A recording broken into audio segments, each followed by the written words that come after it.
In the busy streets of Enugu lived Amara, a struggling young woman whose small food stall was barely keeping her alive. One rainy evening, with almost no money left and only one plate of food for herself, she noticed a weak old woman watching from across the road. Amara had every reason to walk away. Instead, she gave the stranger her last meal. She had no idea that one simple decision was about to pull her into a dangerous secret and change her life forever. The first heavy knock came just after midnight. Amara Nwosu froze beside the small kerosene stove in her one-room apartment in Uwani, Enugu. Rain hammered the zinc roof so loudly that, for 1 second, she wondered if she had imagined it. Then someone struck the metal door again. Outside, several men were demanding that she bring out the ragged stranger hiding inside her room. Amara looked across the tiny space. The man she knew only as Ikenna stood beside her old wooden wardrobe. His faded brown shirt was wet from the rain. Mud covered his trousers. For almost a week, he had looked like a man who had lost everything. But at that moment, something about him changed. His back straightened. The fear disappeared from his face, and when he looked toward the door, his eyes carried the cold confidence of a man who was used to being obeyed. Amara suddenly realized she might know nothing about the stranger she had allowed into her home. And all of it had begun because of one hungry old woman and one plate of food Amara could not afford to give away. Before we return to that evening, subscribe to the channel, like this story, and tell us in the comments the city or country where you are listening from. Now, let us go back to where everything began. 7 days earlier, Amara had been sitting behind a wooden table near Ogbete Main Market, watching another terrible business day come to an end. At 28, Amara was the kind of woman people noticed when she walked into a room. She had smooth, dark skin, large, thoughtful eyes, and long braids she usually tied behind her head while cooking. But beauty had never paid her bills. Her small food stand was called Amara's Pot. There was no bright signboard, no air conditioner, no expensive furniture. Just 2 wooden benches, 3 plastic tables, large aluminium pots, and the smell of stew, jollof rice, beans and fried plantain drifting toward passing traders. Years earlier, Amara had dreamed of owning a proper restaurant. Now she was fighting simply to keep the food stand open. Business had been bad for weeks. The price of ingredients had risen. Her landlord wanted 2 months of unpaid rent. A supplier at Ogbete had stopped giving her foodstuff on credit. And that morning, her younger brother Chisom had called from Suka to remind her that his school fees were still unpaid. Amara had promised to find the money. She had no idea where it would come from. There was another reason Amara hated owing people. 3 years earlier, she had nearly married a man named Chike Eze. Chike had been charming, ambitious, and full of plans. He had convinced Amara that they could build a beautiful future together if she trusted him, so she had trusted him. Too much. 2 months before their traditional introduction, Chike persuaded her to place nearly all her savings into a transport investment he claimed would double their money. The investment disappeared. Soon afterward, Chike disappeared too. By the time Amara discovered that the business had never existed the way he described it, he had already moved to Abuja for what he called a better opportunity. Amara was left with debts, shame, and relatives asking uncomfortable questions. Since then, she had developed a weakness she rarely admitted. She would help almost anyone, but she hated receiving help herself. To Amara, depending on another person meant giving them the power to disappoint you. so she worked until her feet hurt. She smiled when customers complained, and when people asked how she was surviving, she always said she was managing, even when she was barely managing at all. That evening, the market slowly emptied as clouds gathered above Enugu. Amara counted the money inside her small plastic cash box 3 times. It was still not enough. After paying for tomatoes, cooking oil, and charcoal the next morning, she would have almost nothing left. Her assistant, 17-year-old Kamsi, had already gone home. Amara packed the remaining food into containers. There was only one full serving left, jollof rice, a little fried plantain, and 1 piece of chicken. Amara had not eaten since morning. She placed the food on the table for herself, poured water into a cup, and sat down. That was when she saw the old woman. She was standing across the road, beneath the edge of a closed shop, trying to protect herself from the first drops of rain. She looked to be around 70. Her faded Ankara wrapper was dirty at the bottom. 1 slipper was held together with a piece of string. A small cloth bag hung from her shoulder. She was not begging, she was simply staring at Amara's plate. And there was something in the old woman's eyes that made Amara slowly put down her spoon. Amara tried to ignore her. She truly did. She reminded herself about Chisom's school fees. She thought about her landlord. She thought about the fact that she had not eaten all day. But when she looked across the road again, the old woman had turned away, almost as if she were ashamed that someone had noticed her hunger. That was what broke Amara. She carried the plate across the road. The old woman resisted at first. Through her weak gestures, she made it clear that Amara should eat her own food. Amara insisted. She brought the woman beneath the shelter of her food stand and placed the meal before her. The old woman ate slowly in the beginning.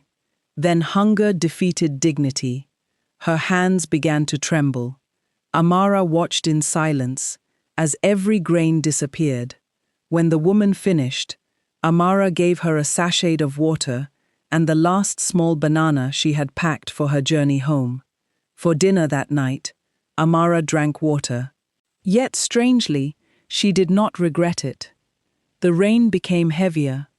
Because the roads around the market were beginning to flood, Amara could not immediately close her stand.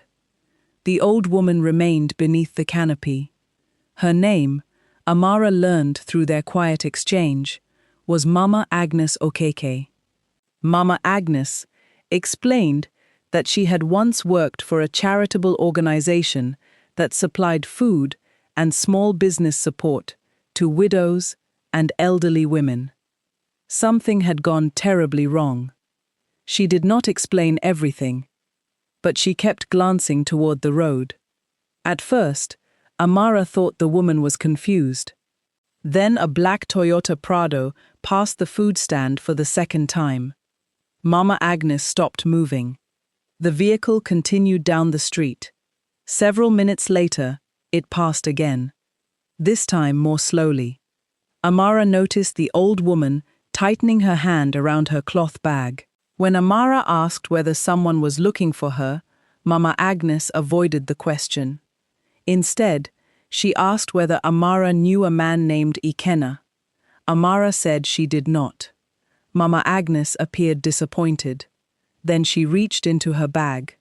From beneath some folded cloth, Mama Agnes removed a small brass key. A tiny metal tag was attached to it. The tag carried only 2 things, the letters MMF and the number 17. Mama Agnes placed it inside Amara's palm.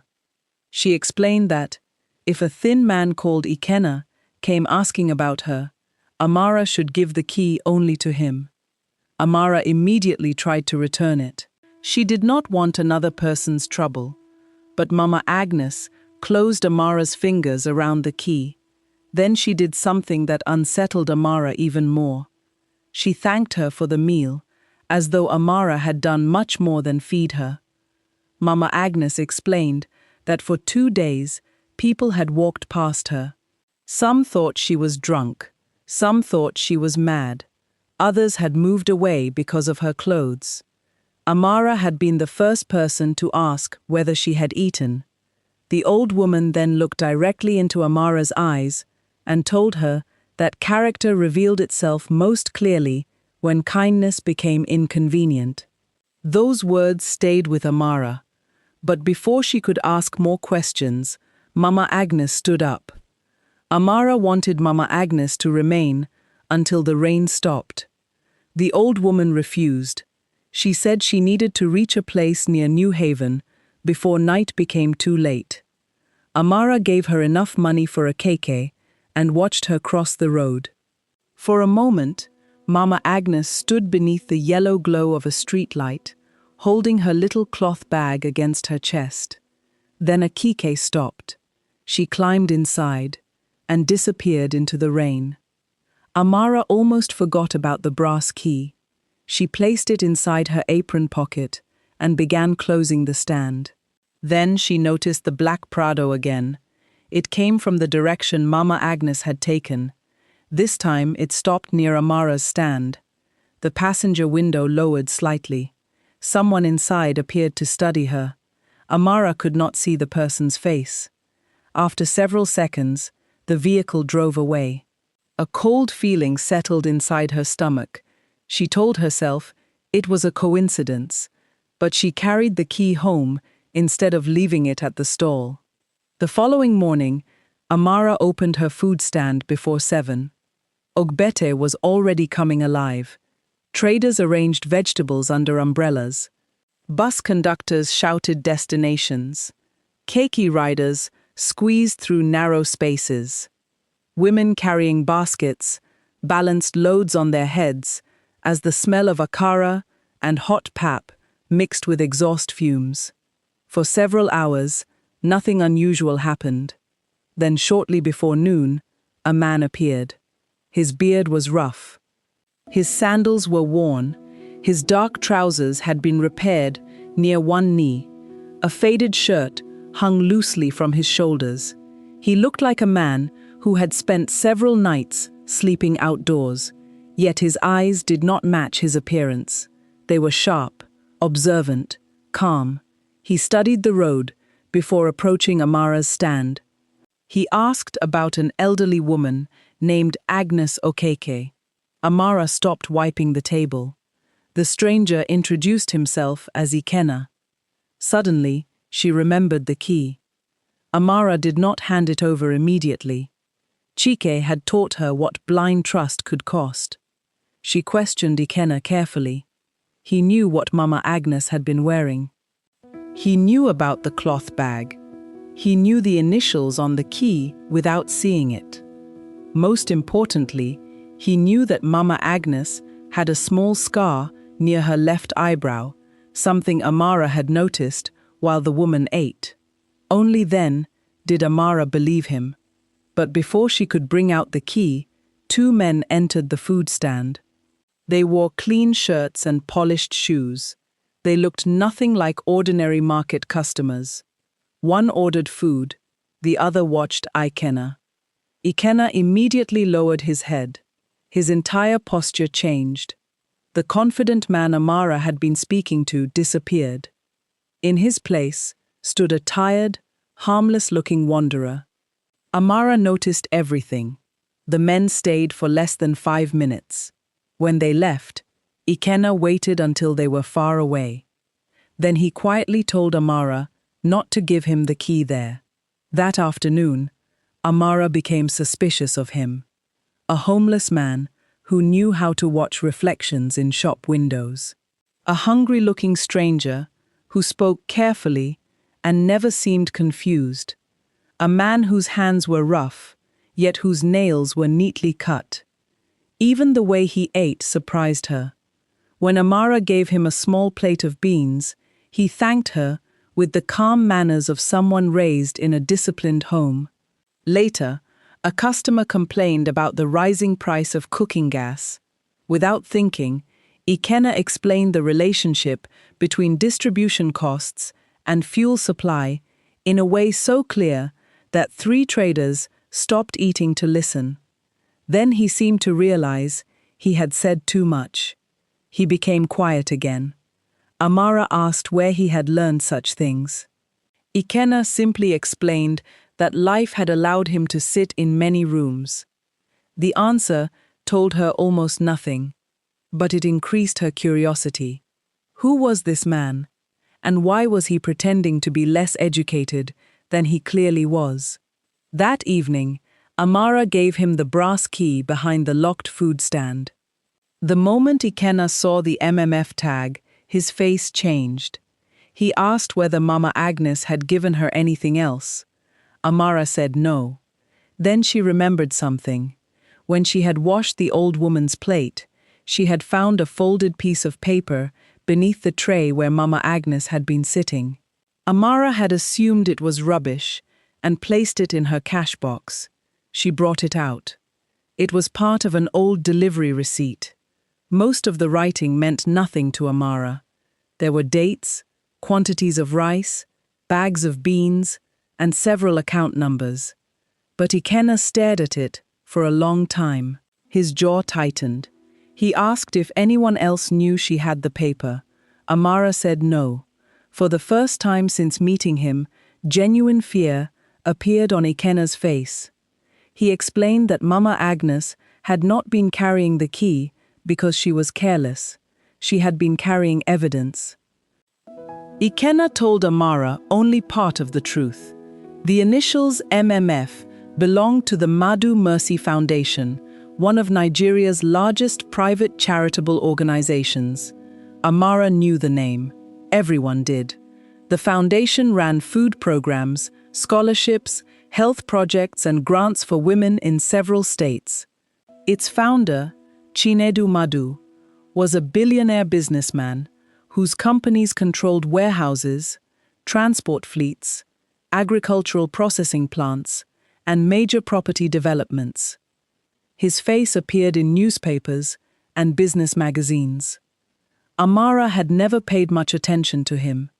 People like Chinedu Madu lived in another world. Ikenna explained that Mama Agnes had worked in one of the foundation's regional food warehouses. Several months earlier, she discovered that supplies meant for widows and low-income families were disappearing before reaching the communities. On paper, thousands of bags of food had been distributed. In reality, trucks were being redirected and the supplies sold privately. Mama Agnes had kept records. Then she vanished. Ikenna said he had been searching for her. Amara immediately asked why he had not gone to the police. Ikenna's expression told her the situation was bigger than that. Some of the people involved had money, connections, security, and access to information inside the foundation itself. He believed someone had discovered that Mama Agnes possessed documents capable of exposing the theft. Before Amara could learn more, Kamsi came running from the market. Someone had destroyed the back of Amara's food stall. A storage box had been forced open. Rice had been thrown across the floor. Her small cupboard had been searched. Nothing valuable was taken. Whoever entered had been looking for something. Amara felt the blood drain from her face. Only 3 people knew Mama Agnes had stopped there: Amara, Ikenna, and whoever had been inside the black Prado. For the first time, feeding the old woman no longer felt like a simple act of kindness. It felt as though Amara had accidentally stepped into somebody else's war. That night, Amara told Ikenna he could not remain around the market. She wanted him gone. She had her brother to think about. Her business was already failing.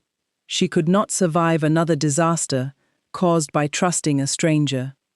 Ikenna accepted her anger without defending himself. He began walking away beneath the gathering clouds. Then a motorcycle stopped across the street. The same 2 men from the food stand stepped down. They started following him.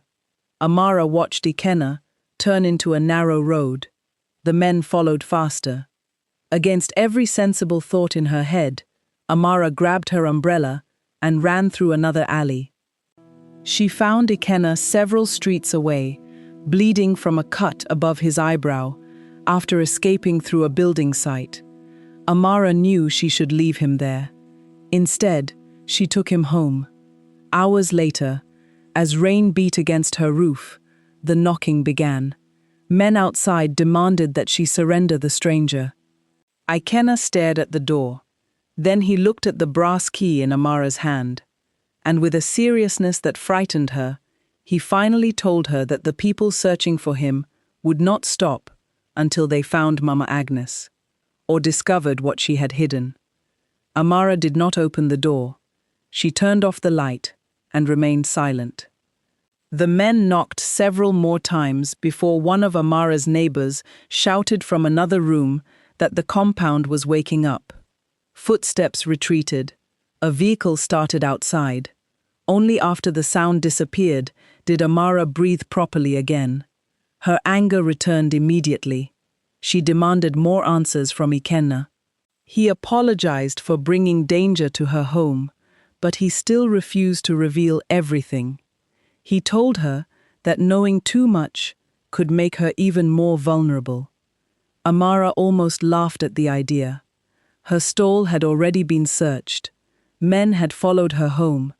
A mysterious key was hidden beneath her mattress. She was already involved. Still, Ikenna remained careful.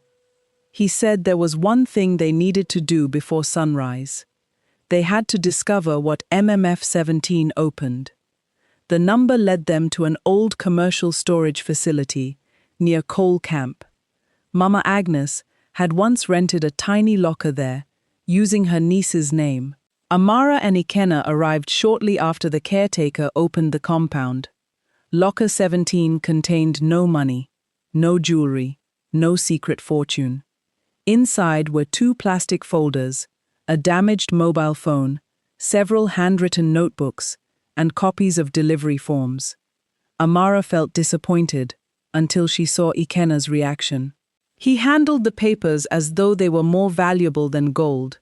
The documents showed the same pattern repeatedly. Food supplies would arrive at a warehouse in Enugu. Official records would claim that everything had been delivered to community centers. But separate handwritten notes showed trucks leaving for private wholesalers instead. Millions of naira had disappeared. Then Amara saw a company name she recognized, Eze Transit Solutions. Her stomach tightened. That was the name Chike had once used for the so-called investment that consumed her savings. For 3 years, Amara had believed Chike had simply cheated her because he was selfish. Now his name was connected to something far bigger. Ikenna examined the records. Easy Transit Solutions had received repeated transport payments from the Madu Mercy Foundation. Several payments occurred.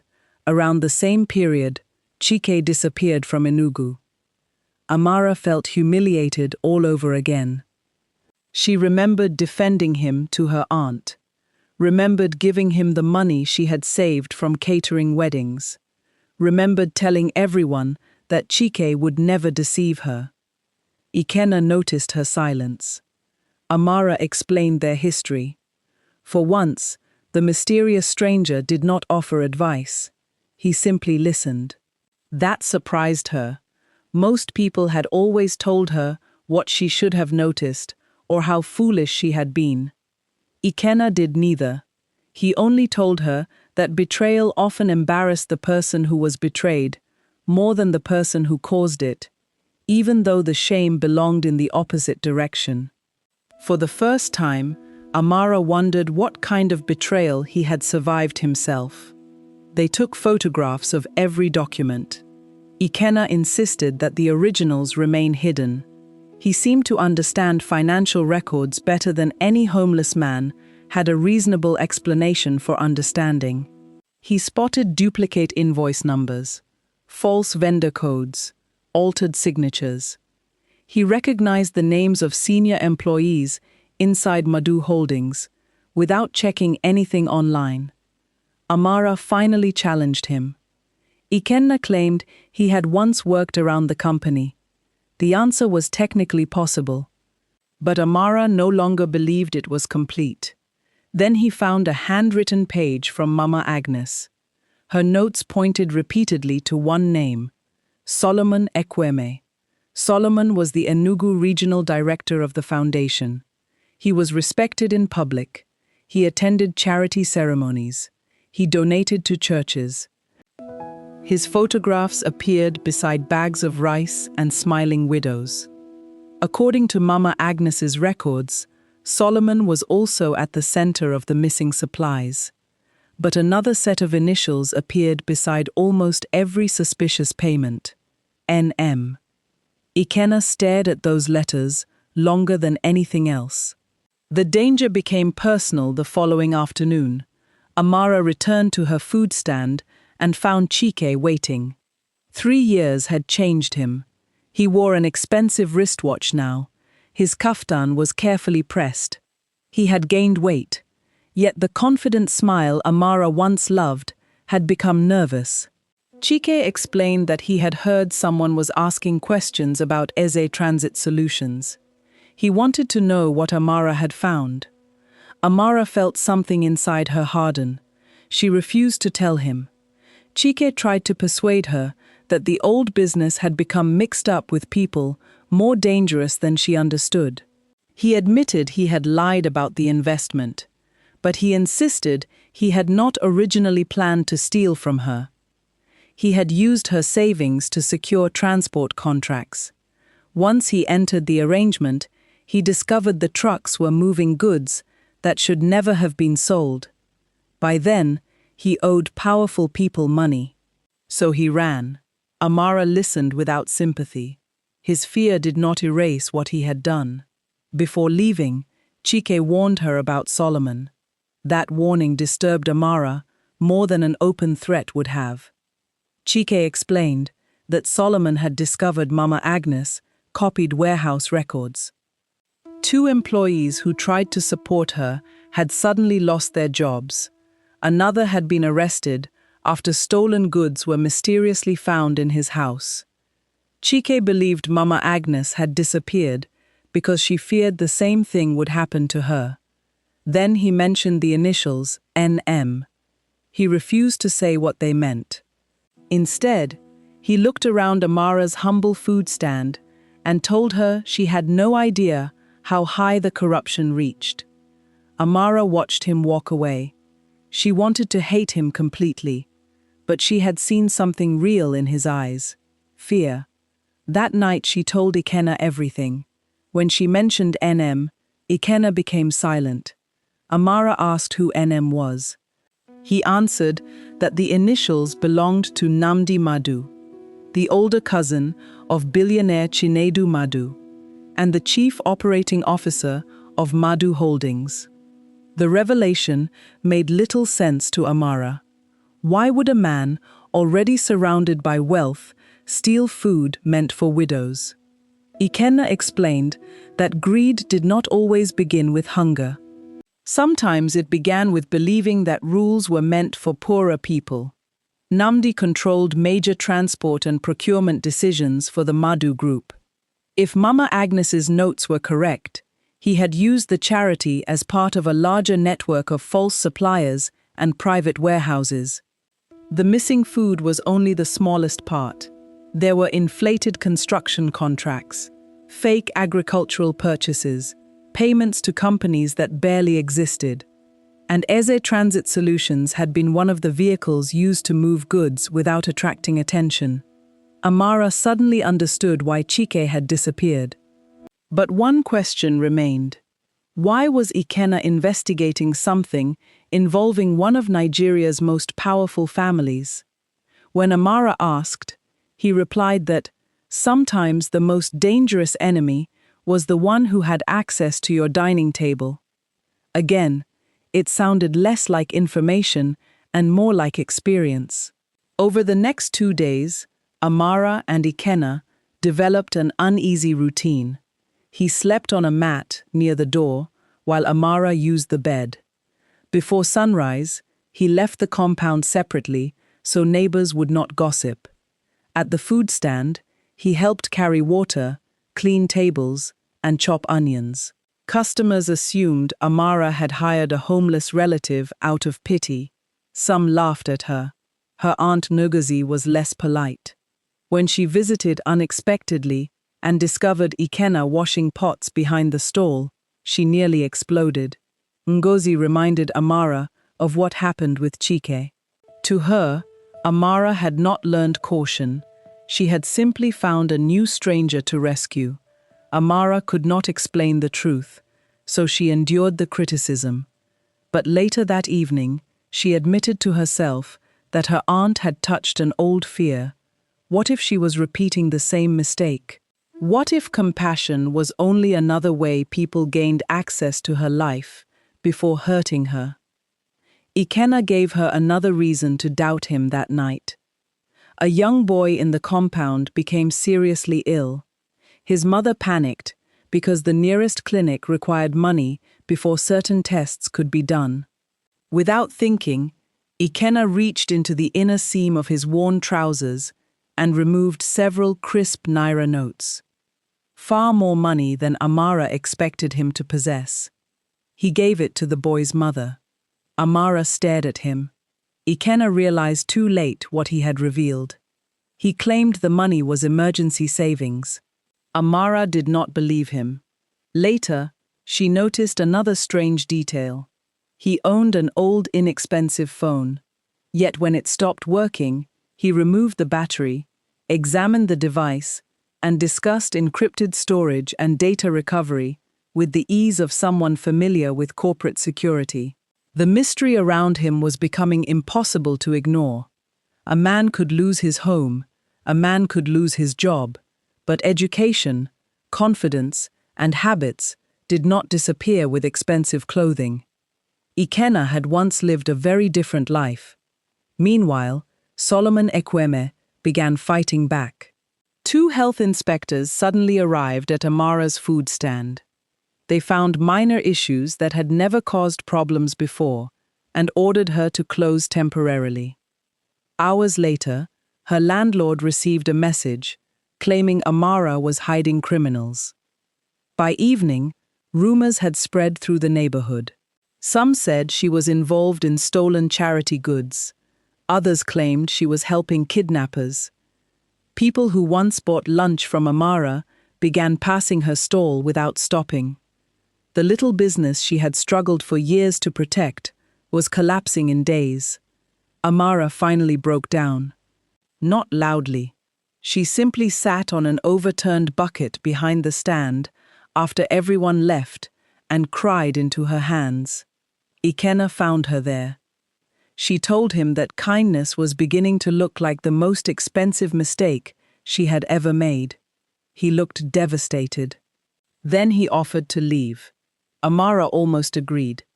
But as Ikenna packed his few belongings, Amara remembered Mama Agnes eating that first plate of rice. The old woman had not known Amara owned almost nothing. She had not known that the meal was Amara's last. She had simply been hungry. If Amara could return to that moment, knowing everything that followed, would she really have watched an elderly woman starve? The answer was no. That mattered. Amara realized she did not regret the kindness. She regretted the cruelty of the people punishing her for it. So she told Ikenna he could stay until they found Mama Agnes. But she gave him one condition: no more half-truths. Ikenna promised to tell her everything once Mama Agnes was safe. Amara did not like the delay. Still, she accepted it. That decision changed their relationship. For the first time, they were no longer a desperate woman helping a mysterious stranger. They were partners trying to survive the same problem. Their next clue came from Mama Agnes's damaged phone. A technician in Kenyatta Market managed to recover several unsent voice recordings and photographs. One image showed a warehouse outside Enugu, stacked with bags carrying the Madu Mercy Foundation logo. Another showed the same bags being loaded into trucks belonging to a private wholesaler. A third photograph captured Solomon standing near one truck, but the final image was the most important. A man was entering a black Prado. Only half his face could be seen. Amara recognized the vehicle immediately. It was the same one that had circled her stand the night she fed Mama Agnes. Ikenna enlarged the photograph. The man was not Namdi Madu. He was Chike. Amara felt sick. Chike had not merely known about the scheme. He had been close enough to the people hunting Mama Agnes to travel with them. Everything he had told Amara now had to be questioned. Amara confronted Chike secretly at a small roadside restaurant in Independence Layout. This time, she went without telling Ikenna. It was a mistake. Chike admitted he had been inside the Prado, but he claimed he was not searching for Mama Agnes to hurt her. Solomon had ordered him to locate the missing records. Chike said he had obeyed because Solomon possessed evidence that could send him to prison for his role in the transport fraud. Then, Chike gave Amara something unexpected, a memory card. He had copied internal payment records months earlier as protection. He had been too frightened to use them. Now he believed Solomon planned to blame the entire scheme on him. Chike asked Amara to take the card and disappear from Enugu for a few days. Before Amara could leave, two men entered the restaurant. Chike went pale. He pushed Amara through the kitchen exit. For the first time, she realized that Chike might be both guilty and genuinely afraid. The memory card changed everything. It contained emails, payment schedules, and scanned approvals. Ikenna examined them late into the night. Then he found proof that Namdi had personally authorized several shell companies. But there was something even stranger. Some documents carried the digital approval of Chinedu Madu himself. Amara stared at Ikenna. If the billionaire founder had approved the payments, then perhaps he was not an innocent owner whose charity had been corrupted. Perhaps he was part of it. Ikenna rejected that immediately. Too quickly, Amara noticed. He explained that the signatures had likely been copied from older approvals. His certainty annoyed her. She asked how he could possibly know how Chinedu Madu signed documents. Ikenna had no convincing answer. For the first time, Amara wondered whether she had misunderstood his role completely. Maybe he was not investigating the Madu family. Maybe he belonged to them. The following morning, Amara went to a nearby barbing salon where a television was showing the news while she waited for Kamsi. A business report appeared. The presenter discussed growing speculation surrounding the unexplained absence of billionaire industrialist Chinedu Madu. He had not attended two major company events. His representatives claimed he was taking private time away, but rumors were spreading because no recent photograph of him had been released. Then the screen changed. A large photograph of Chinedu Madu appeared, clean-shaven, wearing a dark suit, standing beside the president of an international investment company. Amara stopped breathing. The beard was gone. The expensive clothes were different. The posture was stronger, but the eyes were unmistakable.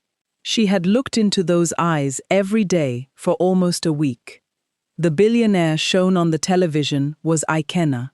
The homeless stranger sleeping on a mat inside her room was one of the richest men in Nigeria.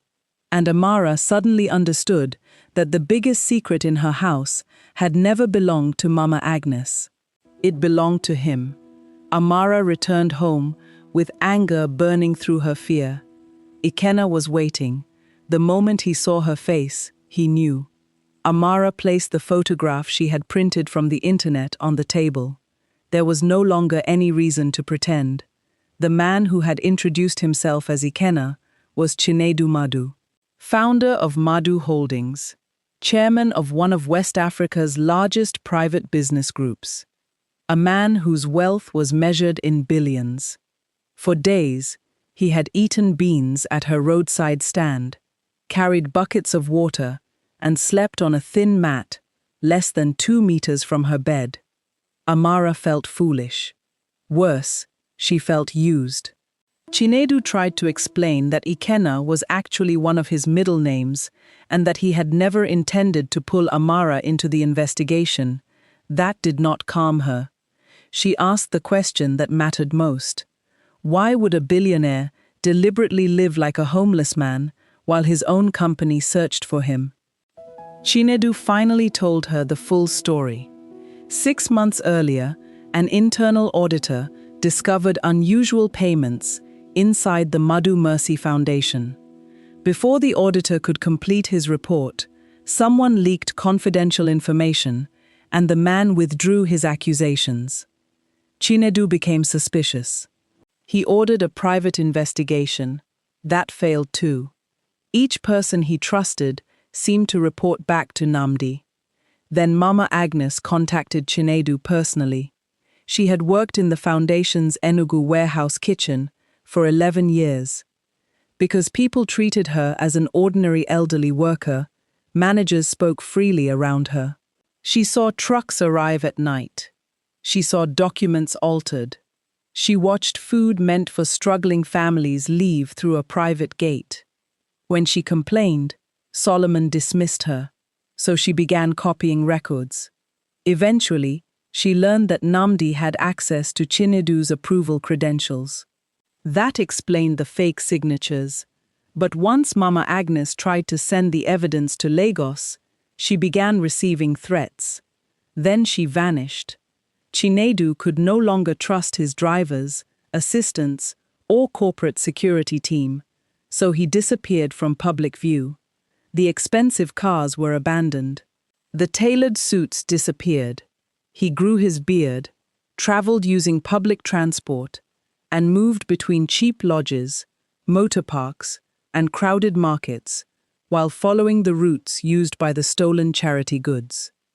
The disguise was not a test of poor people. He had not come to Enugu looking for a kind woman to reward. He had been trying to remain invisible to people inside his own empire. Mama Agnes had arranged to meet him near Ogbete. She never arrived. When Chinedu eventually traced her last movements, several traders remembered seeing an elderly woman eating at Amara's stand. That was why he approached Amara. The meal she had given Mama Agnes had accidentally become the final link between Chinedu and the evidence he needed. And because Amara had shown kindness when Mama Agnes had nothing to offer her, the old woman had trusted her with the key. Amara understood the explanation, but understanding did not erase the deception. She told Chinedu that wealthy people often believed good intentions gave them permission to decide what risks poorer people should carry. He had protected his identity. She had lost customers. Her business had been closed. Her name had been dragged through the neighborhood. Men had come to her home. Chinedu had an empire to return to. Amara had one food stand. Her words hurt him because they were true. For the first time, Chinedu admitted something Amara had not expected. His greatest mistake was not hiding his identity. It was assuming he alone could control the consequences. He had spent years managing companies by calculating risks on paper. But Amara was not a number on a spreadsheet. She was a person whose life had been shaken because of his investigation. He apologized without making excuses. Amara still did not forgive him immediately. But she listened. Then Chinedu told her Mama Agnes might still be alive. A recovered location record from the damaged phone pointed toward a church-supported women's shelter outside Enugu. Chinedu believed Mama Agnes had hidden there after escaping the men following her. They traveled separately and reached the shelter that afternoon. Amara saw Mama Agnes sitting beneath a mango tree. She looked thinner, but she was alive. The old woman cried when she saw Amara. Amara cried too. Mama Agnes explained that after leaving the food stand, she had noticed the black Prado following her keke. She escaped by entering a crowded evening church program and later reached the shelter through a woman she knew. She had been terrified that returning to Amara would put her in greater danger. Then Mama Agnes revealed something else. She had not trusted Amara merely because of one meal. She had watched what happened after giving her the key. Amara could have sold the information. She could have abandoned Chinedu. She did neither. Mama Agnes had one final piece of evidence. Before fleeing the warehouse, she had copied security footage onto a small flash drive and hidden it inside the lining of her cloth bag. The videos showed Namdi, Solomon, and several contractors meeting inside the warehouse after midnight. Another recording captured Namdi instructing staff to change destination labels on trucks. But the most damaging footage concerned something much larger than stolen food. Documents visible in the recordings connected Namdi's companies to inflated land purchases using money taken from development projects. The charity theft had helped conceal the movement of funds. Chinedu realized his cousin had not stolen a few million naira. The scheme had lasted years. Hundreds of families had been denied support. Employees had lost jobs after questioning irregularities. Small suppliers had been forced into debt. People like Chike had been pulled into the network, then controlled through fear. Now Chinedu finally had enough evidence to act. But Namdi already knew the investigation was closing around him. That evening, Chike disappeared. His abandoned car was found near a petrol station. Amara immediately feared the worst. Then she received a message from an unfamiliar number. Chike was alive. He had gone into hiding after Solomon discovered the memory card was missing. He sent Amara the address of an unused warehouse outside Emene and warned her that Solomon planned to destroy financial records stored there before investigators could reach them. Chinedu contacted the small group of people he still trusted. This time, he did not act alone. Copies of the evidence were sent to lawyers, independent auditors, and financial crime investigators. The information was stored in multiple places. Even if one copy disappeared, the case would survive. That was the lesson Chinedu had finally learned. Power concentrated in one person could be dangerous, even when that person believed he was using it well. And Namdi had built his entire scheme around controlling information. Now, he had lost that control. The confrontation came sooner than expected. Solomon arrived at Amara's food stand the following morning. He came in a black SUV with two men. By then, the closure notice had been removed after officials discovered irregularities in the complaint against Amara. Customers were slowly returning. Solomon walked straight toward her. He no longer behaved like the smiling charity director people saw at public events. He demanded the documents. Amara refused. Then Chinedu stepped from behind the food stand. He was still wearing his faded clothes, still bearded, still looking like Ikenna. Solomon actually laughed. For several seconds, he did not recognize his own employer. Then Chinedu removed an old cap from his head. Solomon's face changed. The arrogance disappeared. The wealthy chairman he had helped deceive for years had been standing beside roadside cooking pots, while Solomon's men searched the entire city for him. And Chinedu had heard enough. Solomon tried to run. He never reached the SUV. Investigators who had been waiting nearby intercepted him. By afternoon, searches had begun at several warehouses and offices. Company accounts were frozen. Namdi's attempt to leave the country was stopped before he could complete his journey. The story exploded across Nigeria. News stations discussed stolen charity funds. Former employees came forward. Widows described programs that had collected their names and photographs, but never delivered the assistance recorded on paper. Suppliers produced unpaid invoices. Drivers revealed secret night deliveries. Chike eventually surrendered through a lawyer. He admitted his role and provided records in exchange for being allowed to cooperate with the investigation. Amara watched everything unfold from her small room. She did not feel victorious. Too many ordinary people had suffered. But when she thought about one hungry old woman eating rice beneath a leaking market canopy, she understood how easily the entire truth could have disappeared if Mama Agnes had been ignored. Chinedu returned to public life differently. Several senior executives were removed while independent audits examined the company. He placed the Madhu Mercy Foundation under new oversight that included community representatives and outside financial supervision. Mama Agnes was invited to participate in the restructuring. She refused an executive office. She said she had spent enough years watching important people sit behind large desks. Instead, she asked to help design a system that allowed warehouse workers, cooks, drivers, and community members to report wrongdoing without fear. Chinedu agreed. Amara admired that decision. For the first time, the people who usually carried boxes and cleaned offices would have a voice when something looked wrong. But Amara still wondered what any of it meant for her. Her food stand remained small, her debts remained real, and kindness did not magically erase unpaid rent. Then Mama Agnes came to see her. The old woman arrived wearing a clean blue wrapper and matching blouse. This time she was not hungry.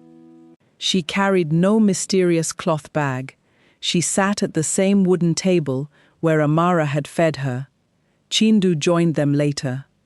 Amara immediately became uncomfortable when he placed a folder on the table. She assumed he was about to offer her money. Her pride rose quickly. She did not want payment for feeding someone. But the folder contained something different. Before the corruption was discovered, the foundation had planned to create community kitchens in several Nigerian cities. The program needed local food businesses capable of preparing affordable meals while training women who wanted to start catering businesses. Mama Agnes had recommended Amara's pot, not because Amara had fed her, because during the week she watched Amara.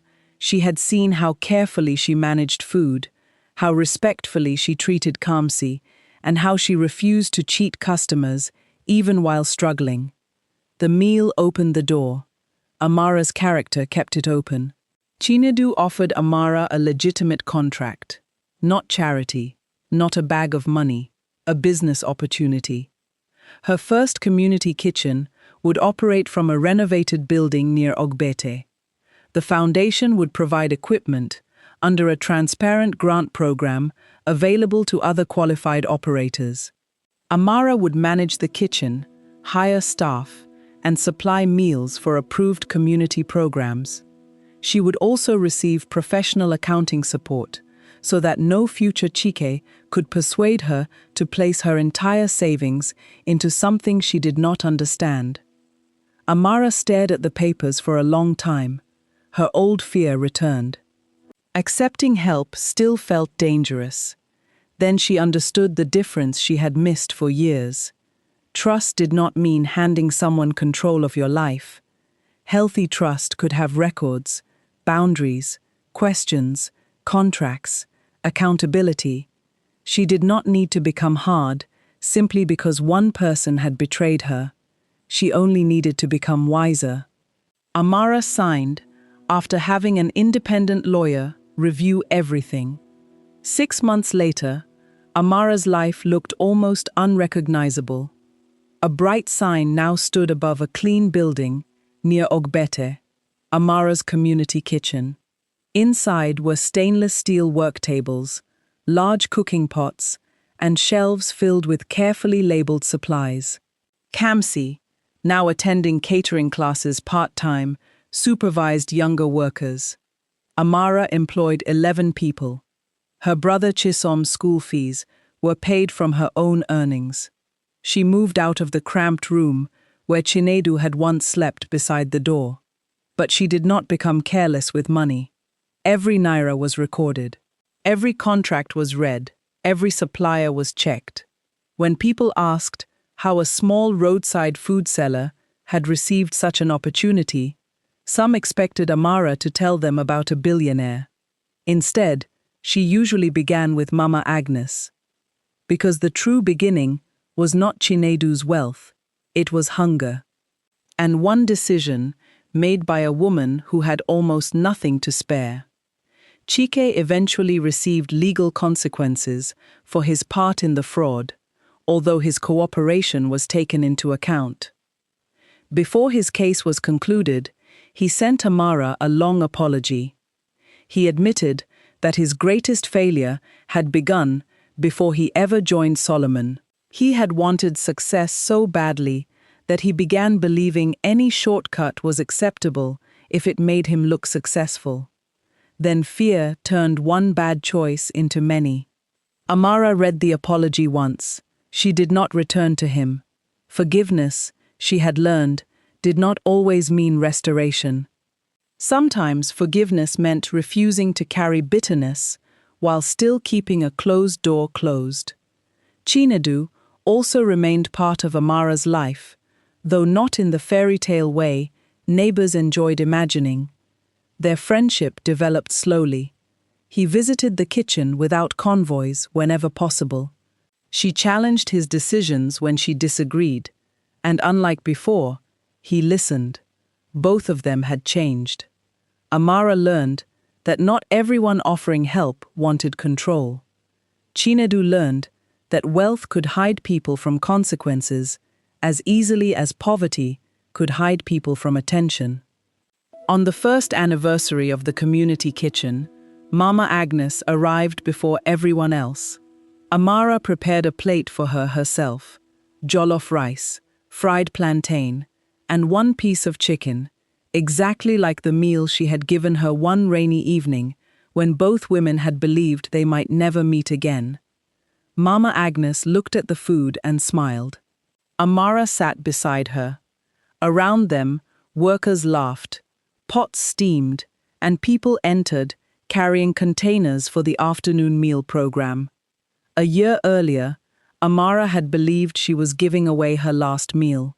She had not known that the hungry woman sitting before her carried evidence that could shake a business empire. She had not known that a billionaire was searching the streets for that woman. She had not known her struggling food stand would become the place where lies began to collapse. But perhaps that was the lesson. Real kindness does not ask what a person can repay. It does not inspect clothing before deciding who deserves dignity. It does not become valuable only when the person receiving it turns out to be important. If Mama Agnes had remained poor forever, feeding her would still have been the right thing to do. The reward did change Amara's life. But the greatest reward was not the building, the contract, or the money she eventually earned. It was discovering that hardship had not succeeded in turning her heart into stone. Because sometimes the smallest act of mercy seems to disappear the moment you give it away. Yet somewhere beyond what you can see, it may already be changing more lives than you could ever imagine.